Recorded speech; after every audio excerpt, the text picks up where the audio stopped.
And we are live. Hello, I am Paul Thornton, co-founder of Golden State. On Substack, we're Golden State Report. It's your home for fearless commentary analysis about California. We're also the home of the bear dressed as the Statue of Liberty. As we say, we are fearless, informed Californian. I'm here with Eric Olson, who he runs the amazing California Curated Substack. Eric, you want to introduce yourself, talk about that a bit? Yeah, sure. Started a bit over a year ago. It's called California Curated. I curate really kind of nature, science, adventure, stories of wonder, all nonfiction, and all intentionally, I guess, evergreen. Hmm, The stories are always chosen so that hopefully they'll be as good and as interesting in 5 or 10 years as they are today. I see. Um, So yeah, we're more at Golden State. We're more I guess current commentary. So we do our fair amount of evergreen stuff, or we'd like to. But you're really almost all evergreen. But yeah, an occasional more newsy story, but Okay. generally evergreen. And then the other sort of principle that I we subscribe to is that everything we try to make it stories you haven't heard before. So you're Yeah. not going to read much. If something's big in the news and has had a lot of media attention, typically we won't I won't cover it. Yeah. So I read gazillions of magazines and books, and all my books have highlights in them. And it's usually like, you read a book about ocean mapping, and within that book there's, 3 or 4 paragraphs, just little side paragraphs of people or studies or interesting historical events, and I'll highlight those, and those will become full stories. And that's sort of my mo. So you mind the footnotes. Yeah, I mine the footnotes, and then I use Readwise, which is a Hmm, fantastic app that sort of aggregates all of your highlights in Kindle books. I see. And Oh, then I'll dig in on a particular topic. And, I've probably got 14 pages of stuff over the years that I've collected well, that's as ideas. I want to ask you about that because I saw your newsletter title California Curated, and that seems curating California seems like an impossibly gigantic task. 150,000 square miles. Am I right about that? That I think it's roughly the land, but Yeah, no, massive. yeah, close to 40 million people. I mean, how do you decide what to curate? I mean, you can't do everything. Oh, I entirely focus on what interests me. I see. Well, that comes I, through in your pieces. yeah, I've traveled through almost every nook and cranny of this state. I was born here. I grew up here, although, I moved away for 20 years in New York City and Berlin and Thailand and South America, and then came back knowing that I always wanted to be back here. And every time I go out, particularly when you go up into the Sierra or when you're, on the coastline, you look around and you just ask questions. And now we have this ability to immediately get answers, Right. and that's the point of it, is to have people where they might be look around and say, "Oh, I read a piece about where all the sand comes from on California beaches. I read that piece in California Curated." And you're the guy. And hopefully, they remember that piece that I wrote, and hopefully, it informs them a little better. And so it's not, they don't just stare and gawk and wonder, but they actually know a little more. Yeah, I I know you don't like to talk about politics in your piece, but I couldn't help but think of politics. I more specifically policy, because Yeah, people so often they'll conflate the two. When I read your fascinating piece on the Central Valley and the yeah, geology of the Central Valley, because like you, I grew up in California, family in the northern part of the state and southern part of the state. The Central Valley was just I got to drive through this area on the yeah, five, sometimes yeah. the 99, which is a bit more of an interesting drive. You saw something interesting there, and your explanation of essentially how the ground formed got me thinking about things like water policy. No question. And yeah, I have to ask you, even though you don't talk politics in your piece, you must know that your pieces are going to raise questions about policy in California. that relate to things like groundwater management because of the ground in the Central Valley and how it formed and how important it is to agriculture. Are you aware of this? Do you set out to shape those conversations? Well, I would love to shape and be part of or the instigator of almost any conversation. Right. Now, I would separate policy and politics very clearly in my own mind. I've written numerous policy pieces. For example, Hmm. I have dived the rigs off the coast of California 4 times, and there's a fantastic policy question there, and that is those rigs, when they come to the end of their so-called productive lives, when they're no longer pumping oil, by state law, they're required to be pulled out of the ocean entirely. Massive, massive infrastructure up to, into the billions of dollars for the oil companies to get rid of them. But if you dive them, you will be absolutely blown away by the amount of biological life that clings to the pylons and the substructure of those rigs. And it is beautiful life, and it is billions of fish and invertebrates and pink anemones. It is absolutely stunning. In fact, UCSB, a guy named Milton Love, did a study years ago where he analyzed the productivity of those rigs and came to the conclusion, which has since been confirmed, that they are some of the most productive ecosystems on the planet. Yeah. So it's a policy question. When these rigs come to the end of their productive lives, do you abide current California law and pull them out entirely and therefore eliminate billions and billions of organisms? Hmm. Not to mention that those organisms also feed the local coastal ecosystem Right. so that the MPAs along the California coast are actually fed by the organisms that are bred and live and grow up as juveniles on the rigs and then populate our coastal ecosystems, the MPAs, and all Yeah. up down the coast. So that's a huge policy question because there is a group. I'm friends with them. Every time I've dived with them. It's called Rigs to Reefs or Blue Latitudes. Okay. Very smart, very engaged, two young women um, who run that program, and they're advocating that they just cut off the top of those rigs and Mm. leave the substructure. Well, a lot of environmentalists can't stand the idea that you would give the oil companies any kind of financial break by doing anything other than pulling out the rigs entirely Right. at great cost.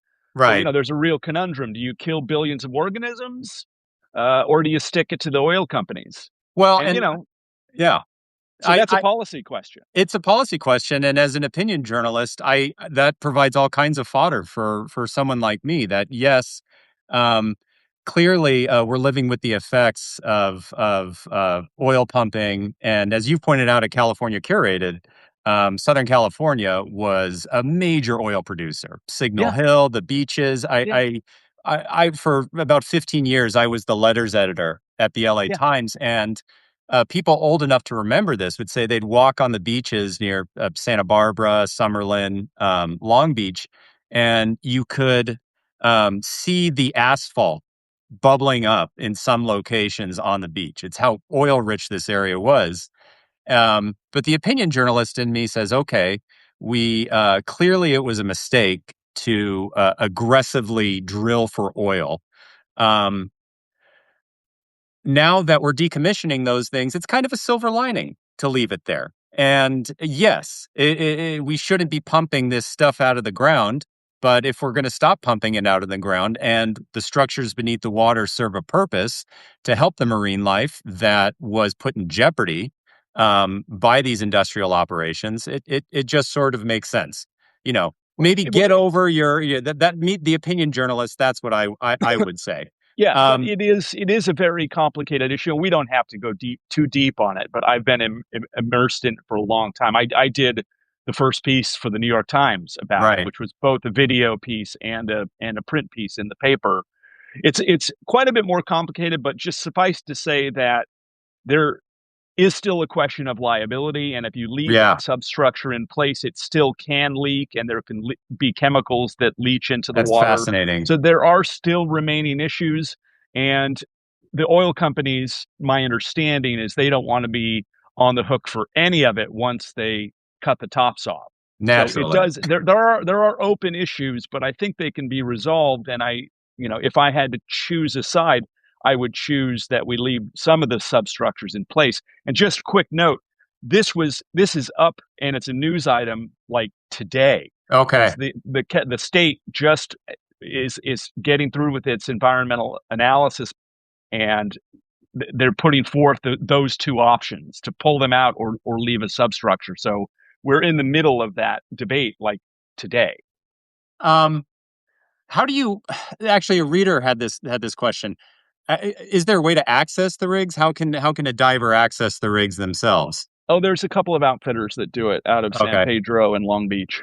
Hmm. Couple of boats. I forget the name. I was just on it. I was just diving there in November.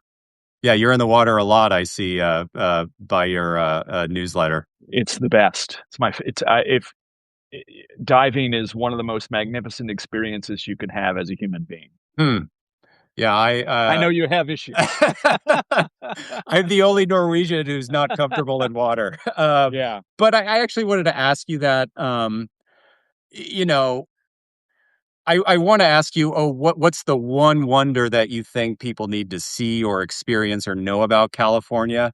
But that feels almost impossible. So, do you have like a top three list? You mentioned diving off the ocean, but you've been to, you just had a piece about the Long Valley Caldera recently.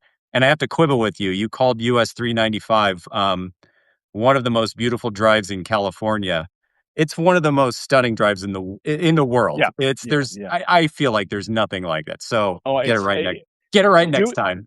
doing that 5 hour trip is made so much easier. Like if you do the 5 hour trip from LA to San Francisco and you take the five, it's just like, even though, like I say, I think the Central Valley is very interesting. And I do a lot of stopping and droning of like the Harris Ranch beef Mm, farm, which is fascinating. yeah, There are some water pumping plants, the Wiseman plant, which is there just down from the Grapevine, which is totally fascinating. But yeah. otherwise, it's a dreary drive. And yes, 395, your heads will swivel after you get past Mojave. Your head will swivel in both directions the whole drive, and you almost you don't need a book or Hmm. or if you're driving, you just are constantly gazing outside. But yeah, the caldera, I spend a lot of time up there, and I have for many years. Since I was 7 years old, I've been going up there. um, that caldera is a magical place, especially as I said, and this is what California Curated is all about, especially once you understand what's going on, because it's a vast expanse, very flat, of crunchy, bacteria laden ground. There are hot springs everywhere, and you can just find them. And, Yeah. obviously, numerous of them are established. And going out on a starry night, on a clear night, and sitting in those hot tubs with a margarita in a plastic cup is just is one of the most magical experiences that you can have. So I would Well, put that up there. Certainly diving, I would put up there. I would put being in the Sierra. I've summited Whitney only once because I've now missed the lottery 5 years in a row. But I would say summiting Whitney, or at least hmm, getting up into the Sierra, is bar none one of the great experiences you can have. I mean, then what else? Redwoods. Come on, it's yeah, bristle it's tough. cones. It's impossible. Well, you want me? I will preach from the mountaintop about the bristlecone pines. Yeah, I mean that's I think you and I have talked about that because that's really for me it's the bristlecones with a bullet. It yeah, is you drive up to the White Mountains, and I believe there are still some that are not doing so well in Death Valley on Telescope Peak. That's a little yeah, farther south, but the biggest grove is on the White Mountains. Again, if you're visiting the Sierra and you go east, the White Mountains are majestic, otherworldly. Once you get up above 10,000 feet, but up there they have the bristlecone pine forests. Some trees over 4,000 years old. And actually, on my 40th birthday, I made a point of driving up there and just being with things that are impossibly older than me. So that's my list. And I often evangelize to people in Los Angeles. If you haven't, and it's safe because sometimes it's dangerous, but if it's safe, please get into the San Gabriel Mountains. Spend Sure. some time there. See what it's like to look on the north side and feel like you're 10 degrees latitude farther north in an instant. Um, It's to 20 minutes, 20 minutes, 30 minutes from LA. You can, I mean, Yeah. I'm at the San Gabriels are right here for me. Like I can walk to the San Gabriels in 15 minutes. So Mhm. yeah, I'm in total agreement with you that Yeah. it's a fantastic resource. Yeah. I'll make a plug here too for a San Gabriel experience that's coming up, and Mm. that is there's a place called Bear Divide. Yes. And I know the guy, John McCormick, who's at the Occidental Moore Lab of Ornithology. They've been studying Bear Divide now for a couple of years. Bear Divide is a saddle in the mountains, sort Yep. of a low saddle. And the Pacific Flyway comes through California. So you have migrating birds in the millions, all sorts of different, amazing, colorful species like tanagers, just Yeah. unbelievably beautiful birds. And through by the millions, they hit that saddle and I dive know bomb they get through it. sucked down. It's fascinating. So if you're a birder, that's like a I think it's been called one of the best birding spots in in the United States. Yeah, I mean, you know, at Golden State, we write a lot about politics and policy and so forth.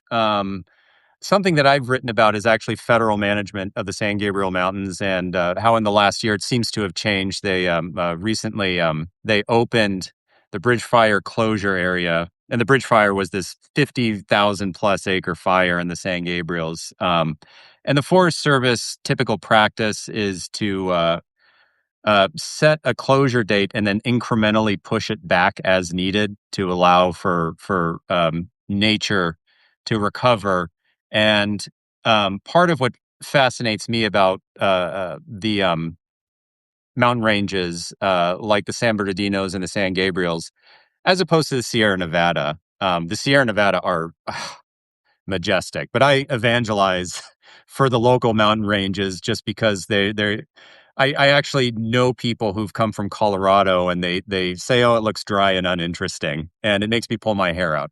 But what fascinates me about the San Gabriels is, you know, how management of those lands by the federal government, the portions that are managed by the state government, the county government, you know, which manages the closed portion of Eaton Canyon after the fires, um, that matters to, you know, the 18 million people who live within a day's drive or a few hours drive. It's really our backyard. So that sort of is what keeps me grounded in our local mountains. And yeah, I think that that's you know, really quite important. I did want to ask you something because you've lived all over the world. Um, and you've now made California kind of your life's work. Um, is is there something that you found in any of those other places that I guess people just don't understand about California, things that you've seen or that they get wrong? And I know you've lived in New York, so maybe this is an opportunity where we can bash New York. Well, that famous New Yorker article of the United States, where New York is sort of the center of everything and everything else is just off in the distance, is kind of accurate. And I had many discussions with people, arguments to the point where I just gave up arguing about how great LA is and how great California is. This idea that it's a hellscape and that fires burned everything down. When the media, when we have big media stories. Now, granted, the fire was right here. It was the Yeah. closest fire we ever had. I could see it from my window. That was a nasty fire. It burned Altadena, etc. So they do get bad.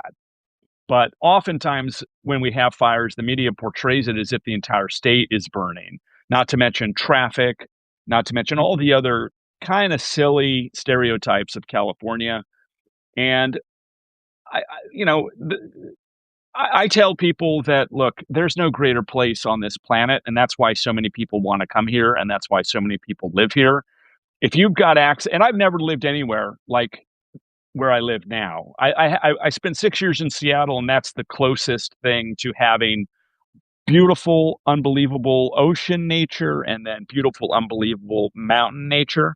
But Why a lot of Norwegians live there. yeah, for sure, for sure.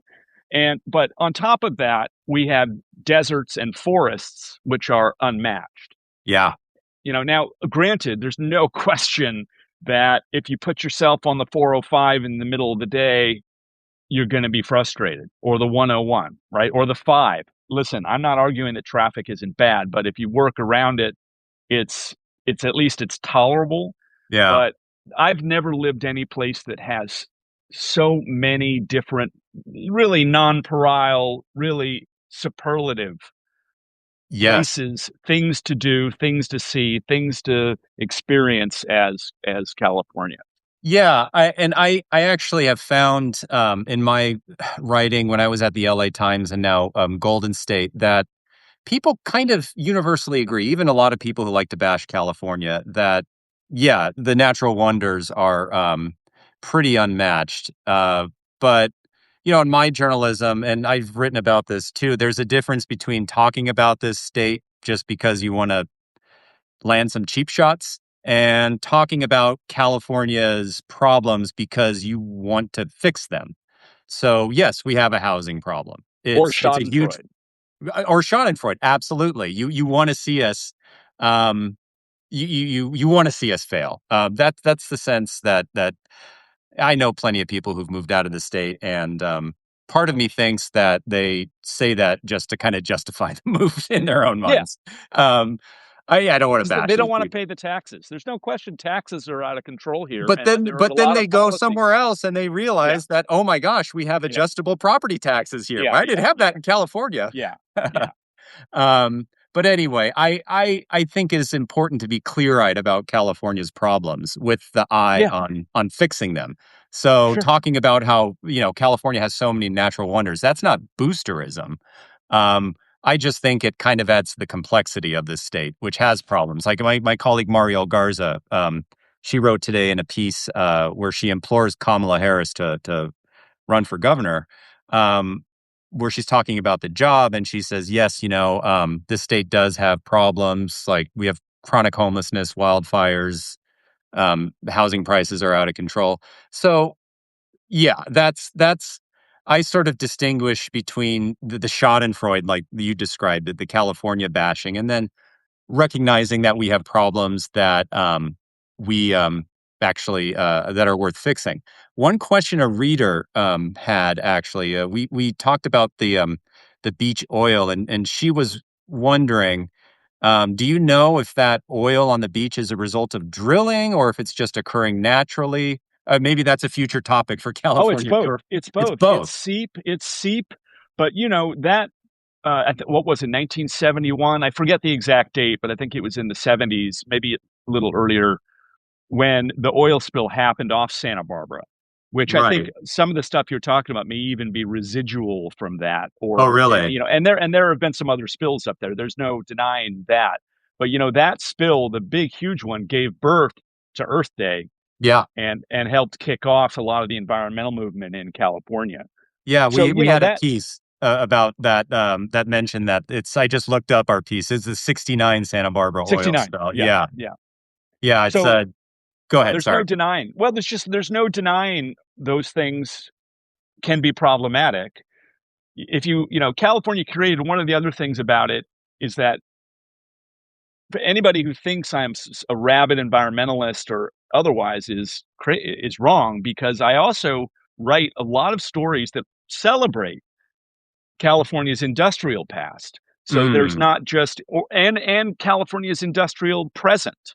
Mhm. There's not just the incredible oil development. And you look at some of those pictures of Long Beach and Signal Hill in the early days, and the beach was just covered with oil derricks. Right. That stuff's obviously gone, but that moment in time, California was one of the largest oil producers in the world, and it helped build the California economy. Yeah. And you have similar situations going on with other industrial products, borates. There's massive borate Yeah. mining out in the desert. Yep. People complain about it, but it's one of the largest producers outside of, I think it's Iran, of borates, and borates go into 10 billion different industrial products that we all love and enjoy, including, if not most importantly, borosilicate glass, which is Hmm. used in microscopes and which is used to make Pyrex and Yeah. all these other products that we have and that we enjoy and that are part of our daily lives. And I could go on. I've there's probably 10 different pieces I've written over the last year about these moments of California's industrial past. Citrus is another one, Hmm. um, and squid off the coast. And I don't tackle this as a rabid environmentalist or with a liberal perspective. I actually celebrate it. Like these things, took people, created jobs, took people to build these companies and these industries. They contributed massively to the California economy at the time.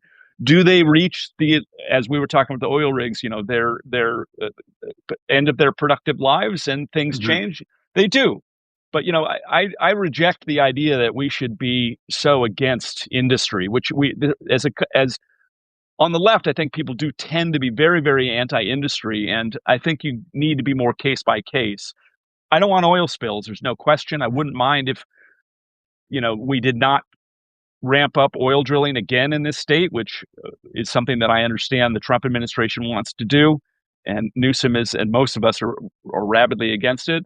But just the blanket um, criticism or rejection of industry in California, I think, is wrong because California is obviously the fourth largest economy now in the country, and there's a reason for that. Granted, now that's Silicon Valley stuff, Yeah. AI, but then people have complaints about AI. All of the Well, the data centers, data the centers that cooling, are and consume electricity. It's no question. These things everything's a double-edged sword.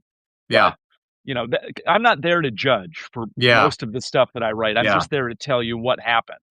Yeah, and we actually at Golden State we run plenty of pieces that do judge, and that's kind of our thing, our platform. We Of actually had a course. piece. Yeah, we had a piece by David Helberg. And actually, I had to go down to Long Beach to take a picture of one of those oil rigs disguised as an island, really Yeah. poorly disguised Yeah. Yeah. Famous. as an island. Yeah, and it's I see California, especially when it comes to resource extraction, and this might seem like you're having it both ways, or I'm having it both ways, as both kind of a cautionary tale and hope for a better future at the same time. I Yeah. see California as kind of fixing a lot of the mistakes that we made in Yeah. housing policy, industrial policy, maybe, so perhaps other states and other places don't have to make them. Maybe the idea of expansive single family zoning. Maybe you don't want to do that if you want to maintain a housing stock large enough and low price enough to accommodate population growth. True. Actually, on that theme, I got a comment from one reader. He's actually someone I interviewed. He's an activist, Paul Scott. He wrote a lot of Okay. letters to the LA Times, and I interviewed him, made a video, and I hope he's still watching. He stands outside a gas station in Santa Monica holding a large sign that says something to the effect of "When you buy gas, you support Trump." So he's a Okay. very he started the group Plug in America, and He doesn't he's travel much, oh, but he's got I love electric Paul. car. I love Paul. That's good. Yeah, but he wants to clarify that the only reason we drill for oil is because there's a demand for it. So go electric. So that's, point taken. Okay. In Let that way let you let could say, let, let me go just ahead. say I'm in agreement that we should be shifting to an electric future 100%. Hmm. But when they tell me that I need to do everything in my house electric, when Southern California Edison goes down for hours and sometimes even days at a time in my neighborhood, I'm not going electric for my stove, for my grill. No way. For my house, my heating. No way Yeah. am I doing that. If they can fix those problems I mean, Southern California Edison goes down all the time, Yeah. and at least in my neighborhood, and I'm not making that switch until that. All that said, that's fine. Yeah. I would love a Tesla. I would love a Tesla. I have no problem. Hmm. Although doing that bristlecones drive, One of the great things about living in California is, especially doing some of those drives we're talking about, and the 91 and these, is I love to be on my way somewhere and then say, well, I don't have to be there until tomorrow at the meeting. So I'm just going to go up this road and see what's up there. I've done that in Antelope Valley. I've done that Yeah, up, I've been on that road that is right up against the White Mountains that ends up through Death Valley. I forget. It's amazing. You know that, and there's that road that they did in the Leo DiCaprio movie that's out there on yeah, Anzo Borrego. yeah. I want to be able to explore those places, and with an electric car, I'm always afraid I'll be like, oh man, I've only got 150 miles left. I'm not going to be able to do that I cool got to drive. raise my hand and say it can be done. Yeah, yeah. I'm So, again. actually, that 40th birthday thing that I did, I rented a Tesla and I drove it up to the White Mountains. Um, It was about 280 miles of range, I think. And the reason why I rented a Tesla is there are actually the Tesla superchargers in remote places on the 395. At the time, if you used another brand, you would have been left in the dust. But yeah, it took a bit of planning, and I couldn't take many of those side excursions. You come down from the White Mountains. I forget what that highway is, the one that crosses into another valley in the Great Basin, and it goes over to, I think it's US 6. I don't know what it is. Um, but I was tempted to go up to Aspendell and maybe take a right and go up the Bishop Tuff. But no, you have to stick to the See, plan. You do have to yeah. stick to the plan. I But know, and that's not what I'm about. I'm about exploring on a whim. Every time I've ever lived abroad, I lived in Chile, I lived in Thailand, and the great part of doing that is you go down an alley, then you make a right on some other. You don't, you're not sticking to the tourist path. You're wandering the streets and wander for miles. mhm, I've wandered through Brazil and ended up in favelas dangerously, but those are invigorating experiences. yeah. And I like that freedom to explore. And so far, I have range anxiety, so you know, so for those kinds of trips, I would not have an electric car yet. I'm Yeah. happy to, if you can do charging from space, like the guys from JPL, we were doing that Yeah. story. I was talking to the guys at JPL about doing power from space. Listen, if that happens, I'm in. But for the moment, if I can't explore, I have some qualms. Okay.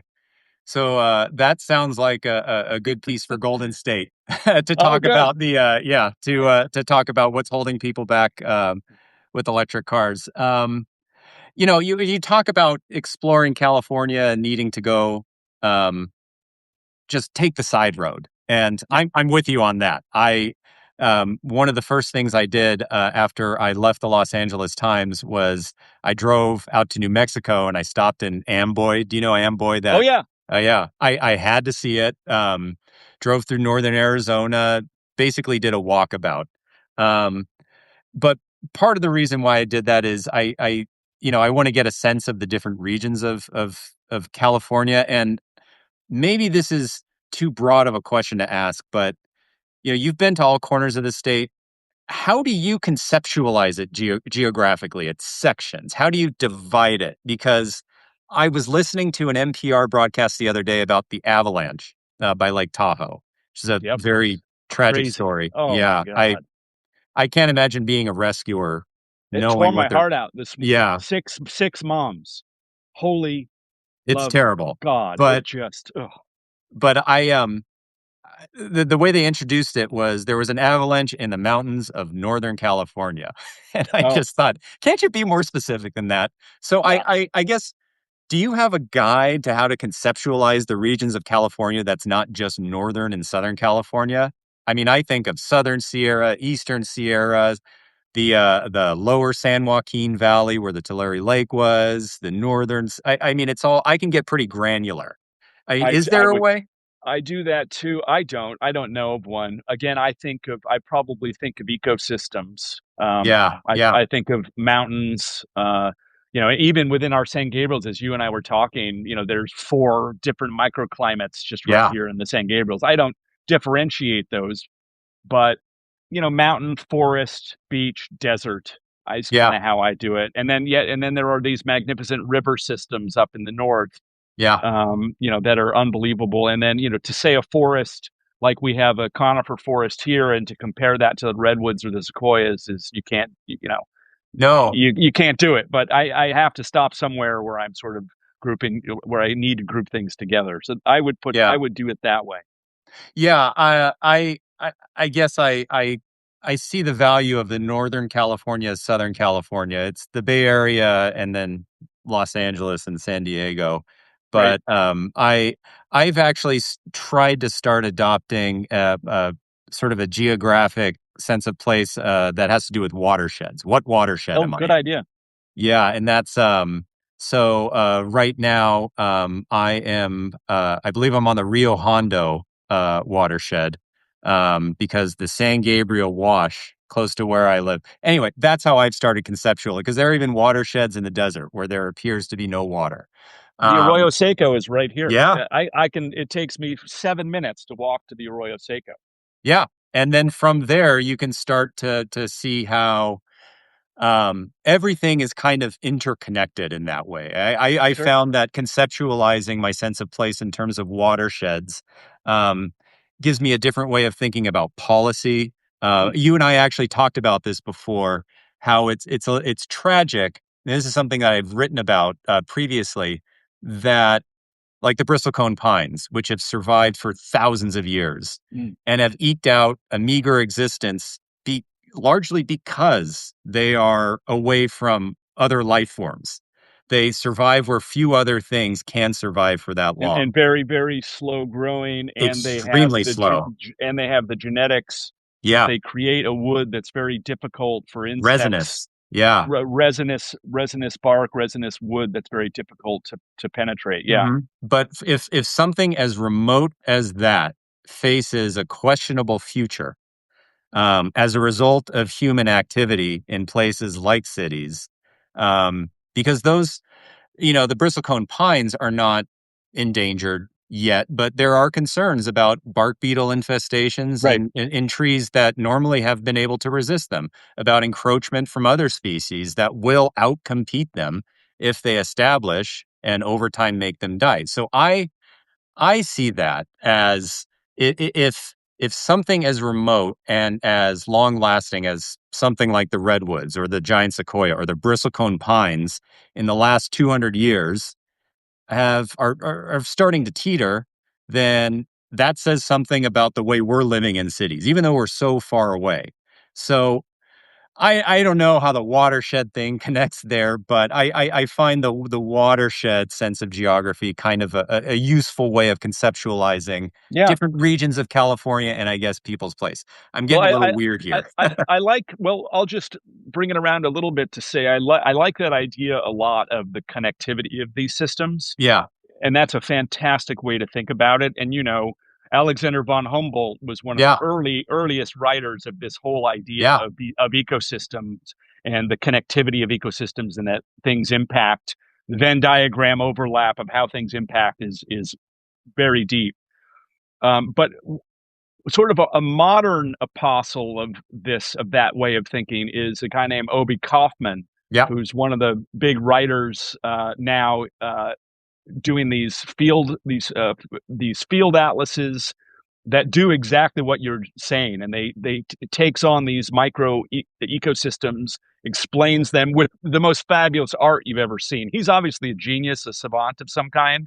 I Hmm. think his dad was a physicist, and I don't know. Clearly, he's a brilliant person. I've never met him. I'd like to do an article about him, but he does a really great job explaining exactly what you're talking about, that connectivity, and he does it with the most magnificent watercolor art I've ever seen. Yeah, that's and I guess he'll probably rely on people like you to blast it out to a bigger audience or Well, and like these Golden are State too. my entire my setup right here. Those are his books right there. Oh So yeah. I'm using his books as the elevator for my phone. Oh, maybe he'll join us for future So Substack lives. we should reach out. We should reach out. I Yeah. don't know what he's like on camera, but he's clearly a very smart man. Well, I'm like this on camera, so Yeah. take what you get.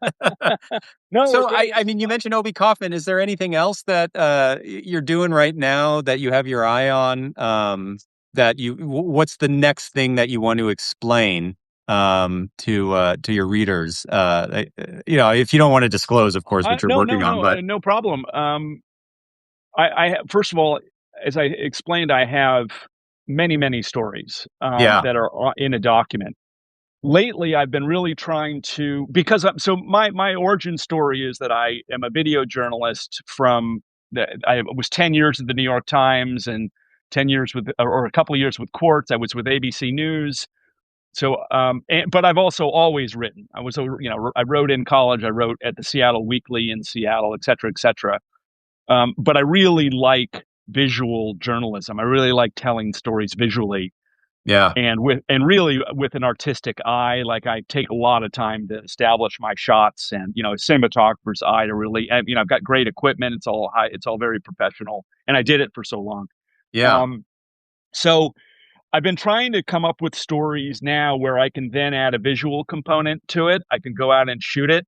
So I've done a bunch of them, and my Instagram and my TikTok are now only in the last month when I sort of made this shift in my head are now really beginning to take off. So check those out. California Curated US on Instagram and California Curated on TikTok.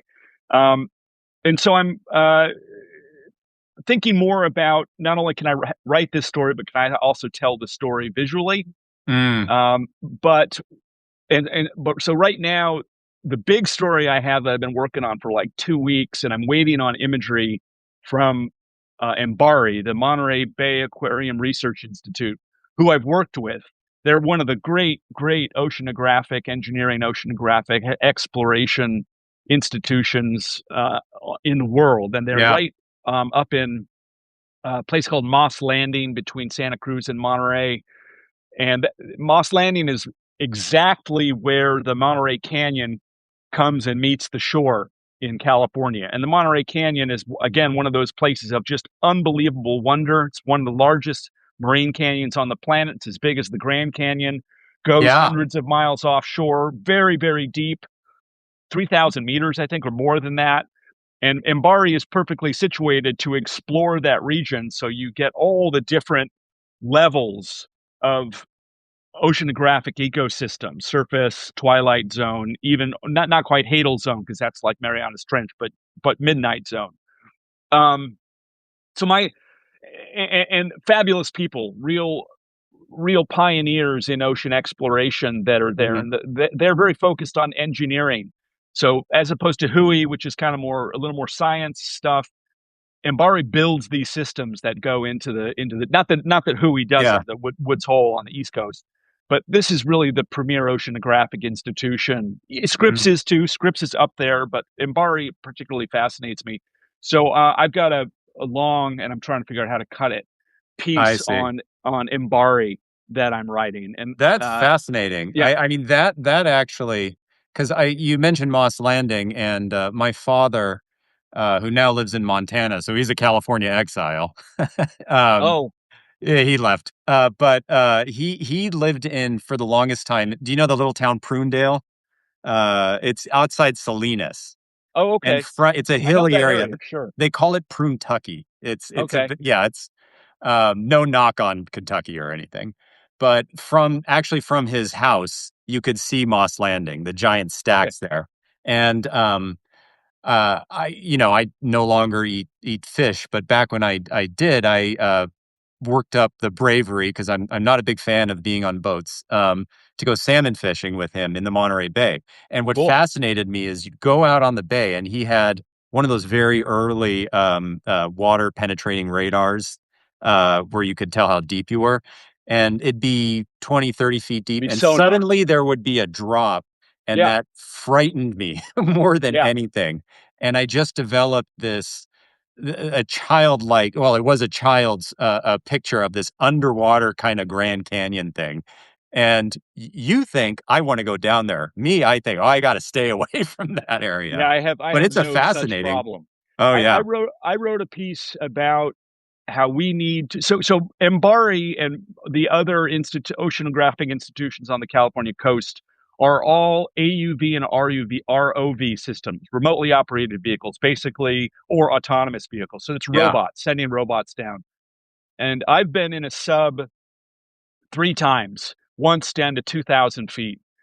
And there is no substitute for being in situ as an individual exploring these places. Now, I know Mm. we had the Titan disaster, but that is an outlier. That is complete outlier. I just produced a Nova, that Yeah. science show on PBS. I produced an hour of that about a year and a half ago, and one of the segments was about submarines and a company called Triton in Florida, where Hmm. they certify their subs by a very well-known international agency. So it goes through all the engineering rigor to make sure that these things are safe. Their operation record is perfect, literally no accidents, no Yeah. deaths. And my argument was that we need to bring human exploration, underwater exploration, back to California. However we do it, it's not cheap, but Hmm. these institutions like MBARI, Scripps, Hopkins should band together and purchase a sub and maybe take tourists out, find other ways of financing it. But there's no substitute for human exploration, and I would go in a sub tomorrow if the Oh. opportunity arose. So this organization doesn't make their submersibles out of carbon fiber, I Yeah, hope. right. No, exactly. So I interviewed James Cameron for that story, Oh, yeah. and I before the interview we probably were talking for 20 minutes together. I never once mentioned a single movie or Hollywood with him. It never even came up. We talked entirely about ocean exploration and technology, and he was the one who was very like, dude, everybody in the industry, everybody in the underwater community knew that this thing was dangerous and would fail, just Hmm.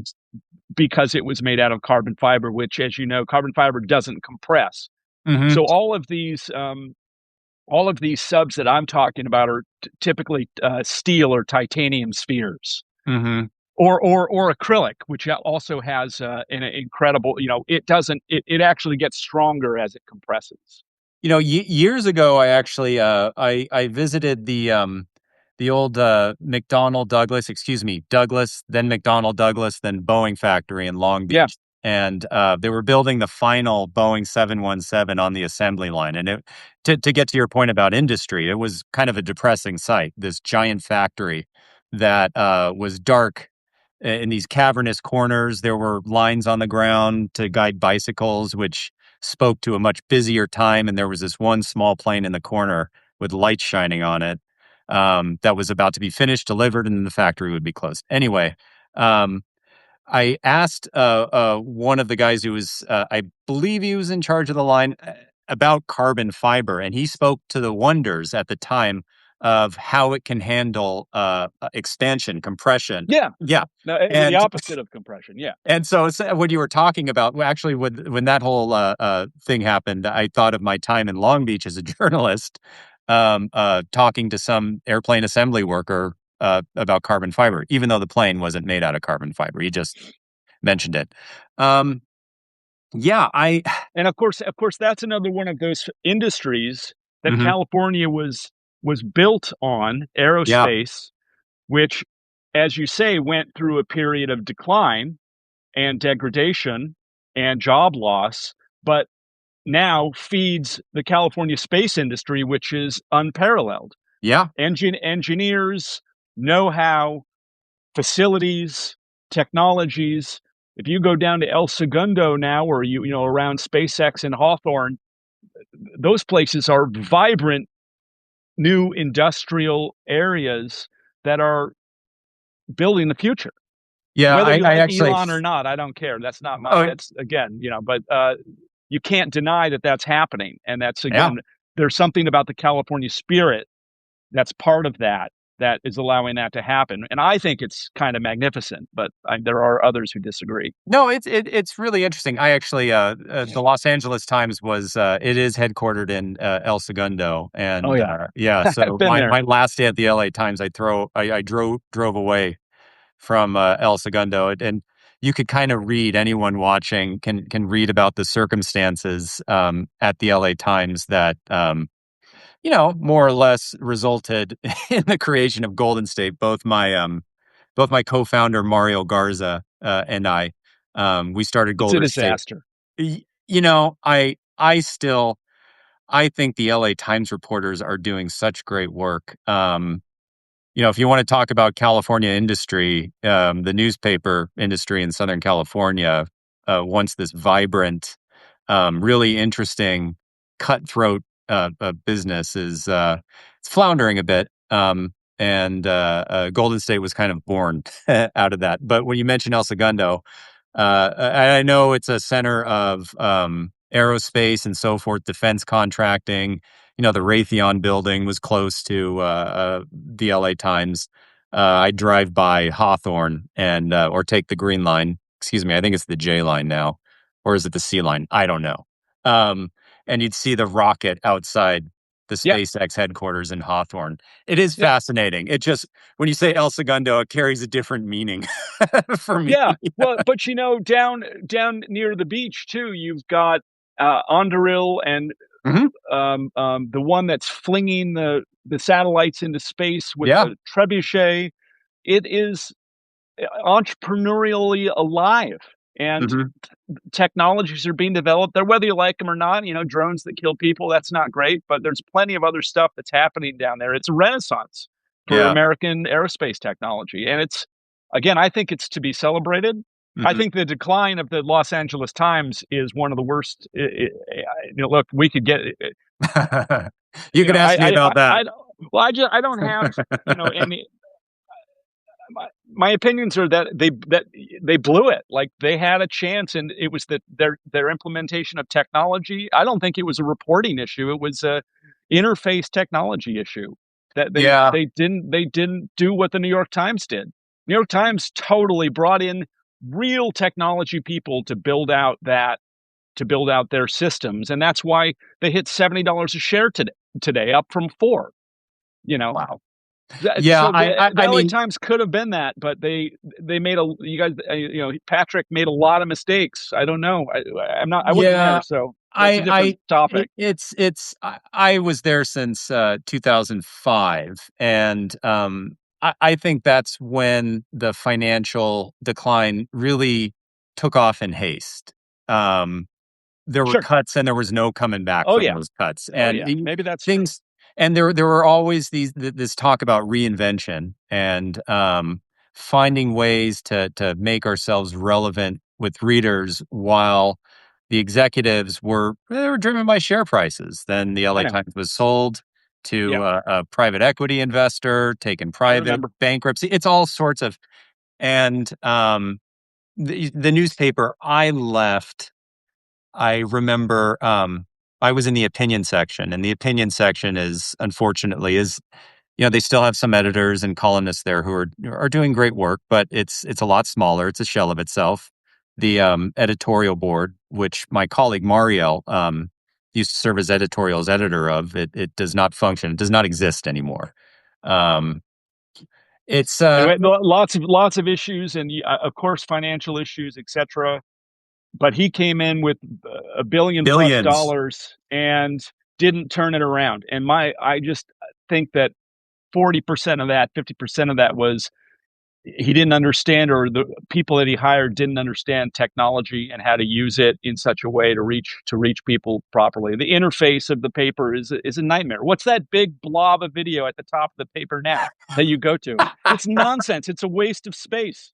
Anyway, Oh my I don't have gosh. to. We don't have to go Oh, into it. I still it's subscribe. But I do too. it's a disaster. It was human failure. It was error that has ruined that paper. And we need a Laureen Jobs, or Mackenzie, job Bezos's Bezos. wife, to Yeah, yeah. come in and bring in some good technology people but maybe Yeah. not. Maybe it's just a lost cause. Anyway, maybe I have a it's hard our time. opportunity. Yeah, well, I mean, Golden State exists largely because of what happened at the LA Times in 2004 with the endorsement controversy and so forth.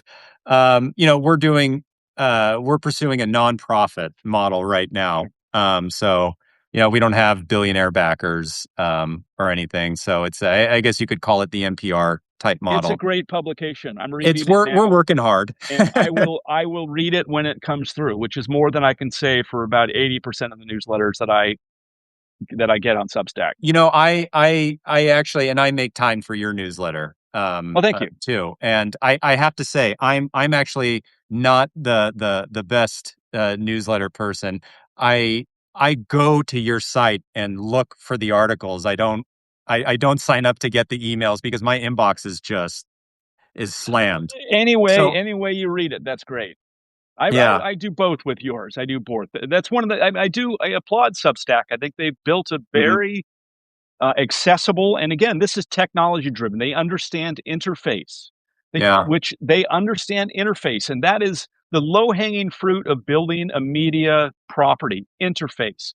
And they've done a terrific job with it, and so it makes it easy to read and access. And Yeah. now you can do videos in these video conferences. Although they should have it on the PC, they should have an app on the PC, which I'm sure they're doing. You Uh, talked about all the innovation right now going on in yeah, aviation, or not aviation, space exploration or space tourism, things like that. There's a similar thing happening in media in Southern California. sure, There are yeah. all these new publications that are popping up, Hmm. and we're a part of that boom. Something that I think there's a lot of reasons to be optimistic about this because these are all strongly Totally. journalist-led publications. Yeah, They need help. They need help from yeah. And with the investors, from Substack, they donors. don't need their own CRM, their Right, own right, exactly. their own That's content management right. CMS. But a lot of this, this it's sort of like the similar thing with the aviation industry or aerospace in Southern California. The today's era of innovation was born out of some destruction. Yeah, It's good that the Cold War ended and so forth. sure, But I remember as a kid, a lot of people having to learn new careers sure. very quickly. Um, Actually, the old I'm sure you have come across this, but Los Angeles's main passenger airport used to be in Glendale. Glendale is where I'm from originally as a kid, and now that airport is, I think it's home to Disney animation, something having to do with that. So There's it's always been change. it's there's always change, but I think the old terminal building is still there. But I kind of reflect on that in this media environment that there's change, but a lot of this is happening because you have the New York Times, but other outlets are having a hard time making this model work. And then you have people like Jeff Bezos and Patrick Soon-Shiong come along and decide that they maybe are getting tired of investing in their media companies. Well, the So hope this is that innovation is yeah, born yeah, out of a lot of yeah, destruction. And that's absolutely. the reality right Yeah, now. So I'm in it. yeah, yeah. I'm with you. And the hope is that people begin to recognize that there are people who put in a lot of work, which you and I both do. I mean, a lot Yeah. of work. Yeah. I'm not doing this. I, I really, it's not just finding the story, but then writing it and finding the imagery or shooting the imagery. It's a ton of work. You put your effort into making it accurate and honest and interesting. I'm hoping people come around to the idea that, $5 a month for that is not. I wish they had like a $2 a month tier or something, but Yeah. there's because you want, maybe you subscribe to 10 of these, so it's $20 a month. I don't know, whatever it is. You got 40 million people here who are hungry to understand what's going on in their community and in their state, and want to be told stories and meet other people or be introduced to other people and things that are going on. So there's a market. Yeah. But we got issues right now with inefficiencies, and the sort of Yeah. the internet has always been free that we have to break through. And so, as you say, with the proliferation of these some of them excellent new media outlets here in Southern California and Northern California, people will hopefully come around and decide to support some of them.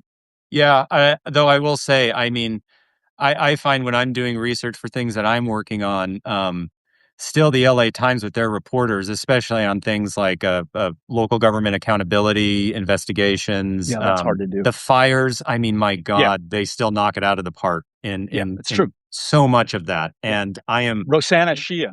oh great.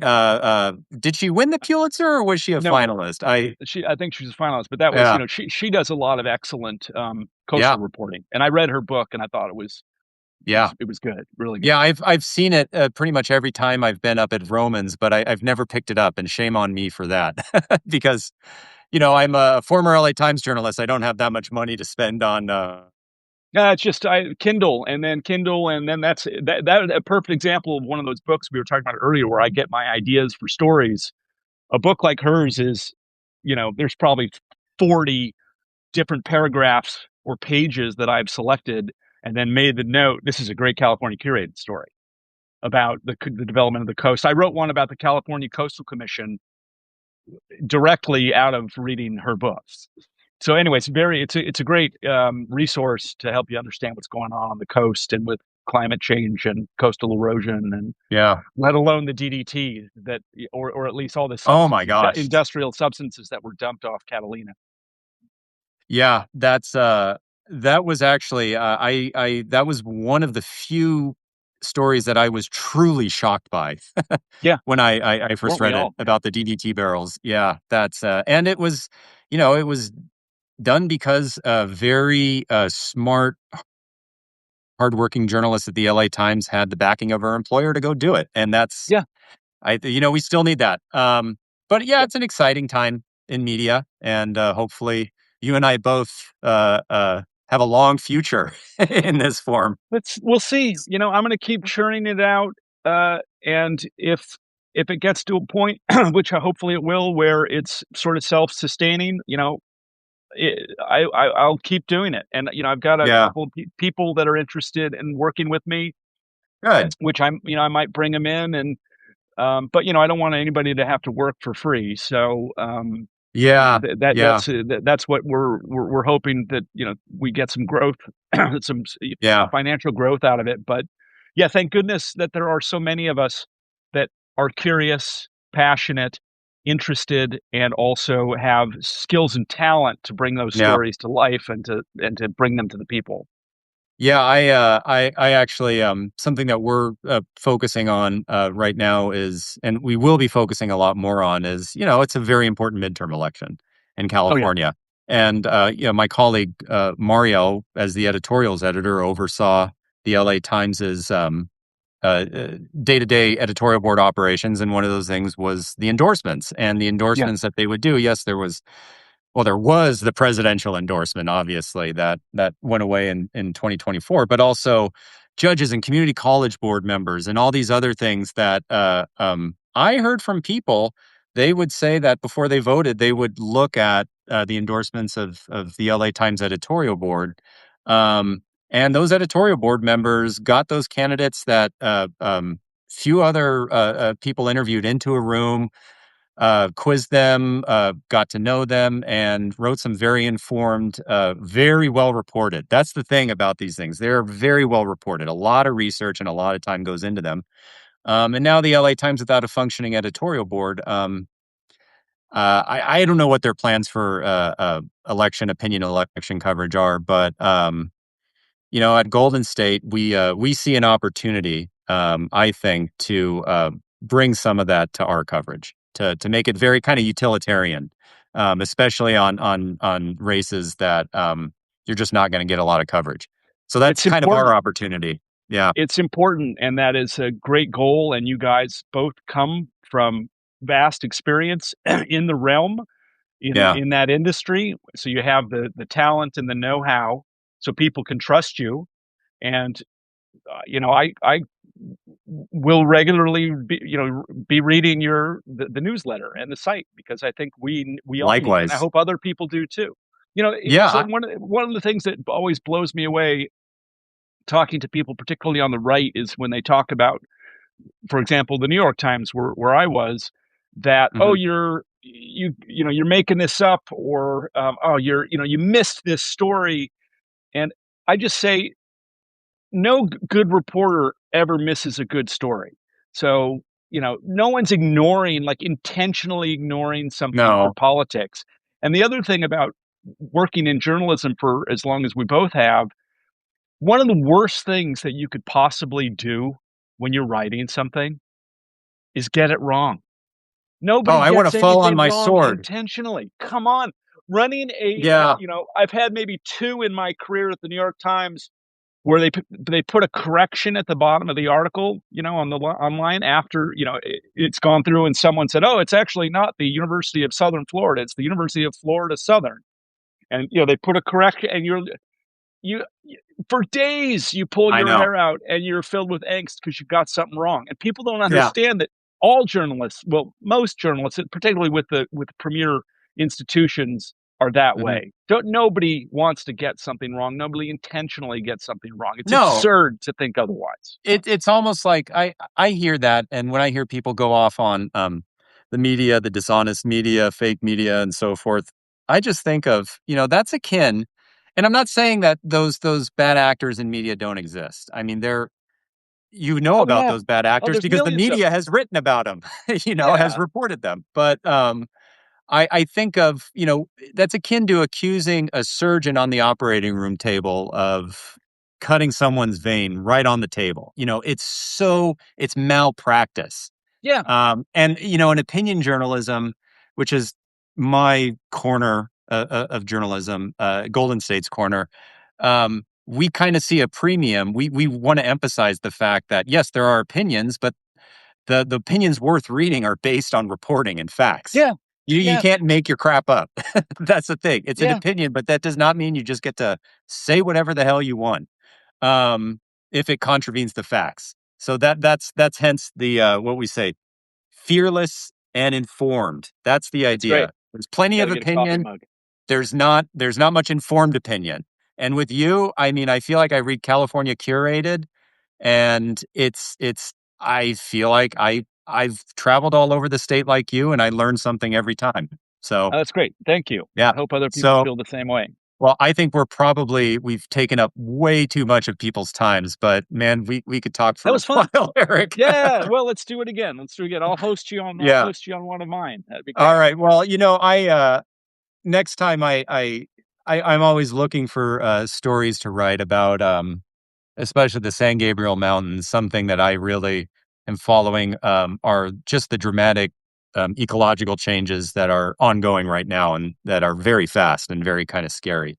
Um, so next time I do something on that, I'll reach out to you and maybe we can talk Great. about it. Yeah. Great. Well, But let's do it personally as a reporting trip where we hike the Brown okay. Mountain Trail.